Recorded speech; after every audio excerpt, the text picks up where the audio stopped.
What a week to be a Star Wars fan. Today we're talking about the latest chapter of The Mandalorian, as well as that sneak preview of Rise of Skywalker. This episode, we saw the return of some of our favorite characters, introduction of a new character, and we're going to talk about that cliffhanger and much more.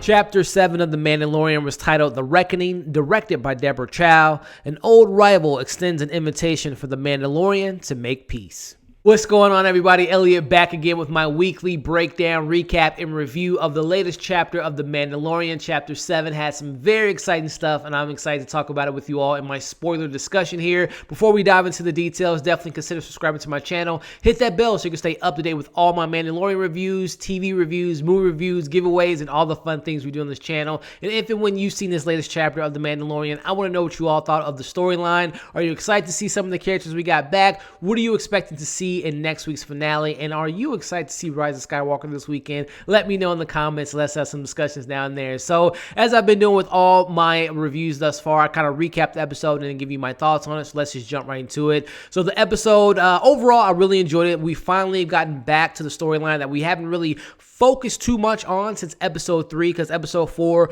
we went to the village to save the town. Episode 5 we went to Tatooine and met the young bounty hunter who died. And then episode 6, obviously last week, we got a group of bounty hunters and kind of had a Suicide Squad mission there. So we're back to the main thread of Baby Yoda and the client and meeting some return characters and introducing some new characters. So very excited to talk about it. So let's break it down here. We get the episode opening with Grief. Gardner reaching out to Mandalorian, telling him he has a mission. He kind of wants to make bond per se, and kind of the idea is to have the Mandalorian come back to his hometown, home base, and take out the client that initially wanted to have Baby Yoda killed. And if he does so, he'll bring him back in the guild, and everything will be even Stevens, as they say. So right off the bat, I'm just like, that sounds a little bit too easy. But of course, the Mandalorian accepts the job because it's really his only best offer in a very long time, so it makes sense that he would accept the offer. So we see Mando kind of makes his own recruits. He goes to Cara Dune, where we see her having this very cool kind of fight sequence where they have like a chain, kind of a tug of war type of thing. I thought that was pretty cool. We see that she decides to tag along, which, by the way, again, it seems like all these characters, including Mando, you just tell them one or two different things about why they should do it. At first they say no, I'm not willing to risk my life for this, that, and the other. But if you ask them twice, they'll go ahead and say yes, which is a very common theme in this season thus far. So we see the Mando. He picks up Cara Dune. He also goes to Nick Nolte's character Quill, who offers to assist him, but he has to tag along. He has to bring his droid along, which is IG-11. We see the little origin story of how IG-11 became a reprogram. I didn't really necessarily need all that. I just could, a simple like I reprogrammed him could have been suffice enough for me. But we see he picked him up from episode 1, reprogrammed him, taught him how to drink and do jobs and do all this different stuff. Again, I could have went with a simple I reprogrammed him. We'll set up for that montage, but we get that. And of course, Mando isn't on board with that because we know his histories with droids. He's not a big fan of them, but he decides to let him tag along. And I'm pretty sure IG-11 is going to play a big pivotal part into next week's episode and reprogram himself to be that killer that Mando was referring to, but in a good way though. But we see Baby Yoda tries to kill Cara.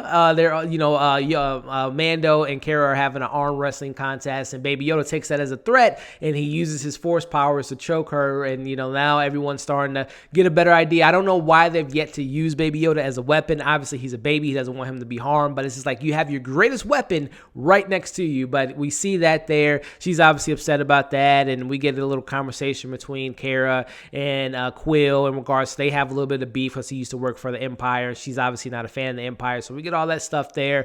But then we finally arrive to Navarro, where we were greeted by Grief and others, and he tells them, he has his backup, you got yours. We see a little moment with the baby there.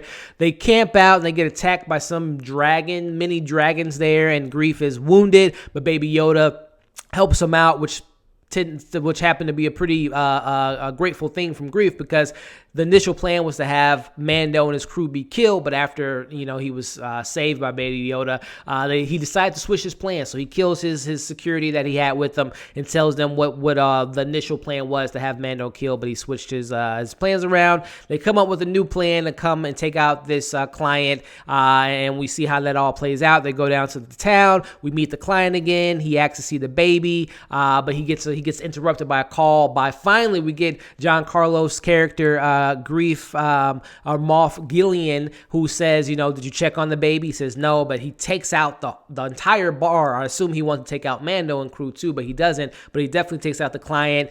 We see a gang of stormtroopers, which Grief Garada's character thought it was going to only be 4, but it ended up being more like 400. So we see this kind of Western standoff there with a bunch of stormtroopers with Mando, Cara Dune, and Grief in this bar there.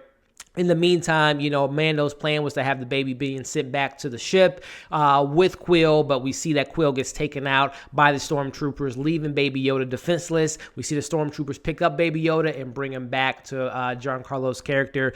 So very interesting episode, very action-packed. Deborah Chow's back again. One of my favorite episodes, probably my favorite episode, has been episode 3, just because of how the way she handles the episode, the narratives that she tells, as well as the action. So we get more of that in this episode, and again, we're finally back to the main storyline. That's been one of my biggest complaints thus far, especially from episodes 4, 5, and 6.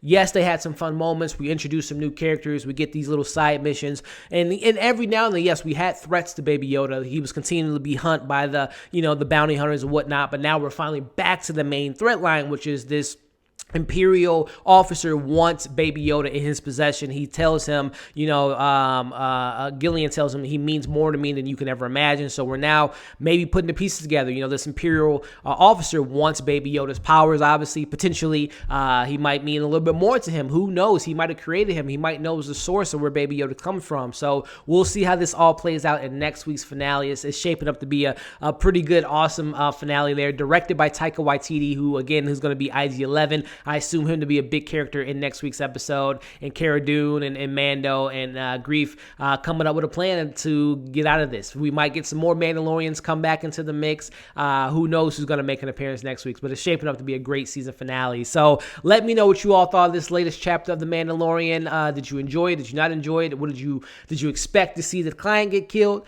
Did you expect to see Quill get killed? Let me know in the comments. And of course, let me know your excitement level for Rise of Skywalker, which we got a little sneak preview. For those that wanted to avoid it, it was really not much of anything. It was like 1 minute and 40 seconds long. We see a brief scene of Poe Dameron, Finn, Chewbacca on the Mandalorian. We see him on the Millennium Falcon being chased by some Imperial guards, and we see that kind of play off. The film looks gorgeous. The reviews have been kind of slowly coming out. It's been a mixed bag, but I'm very excited to see this movie. I'm seeing it tomorrow night, which is Thursday night, and I will have my review on the channel by that night or Friday morning, so definitely keep an eye out for my Rise of Skywalker review. So there you have it. That's my thoughts on this latest chapter. Again, let me know in the comments what you thought of it. Subscribe, like this video, as well as follow me on all my social media accounts. Keep an eye out for a lot of content coming this weekend. Again, Rise of Skywalker. We got The Witcher on Netflix. We got other Apple TV Plus shows coming pretty soon, so keep an eye out for some content coming in the next few days. Thank you all for watching this video, and we'll see you on the next week finale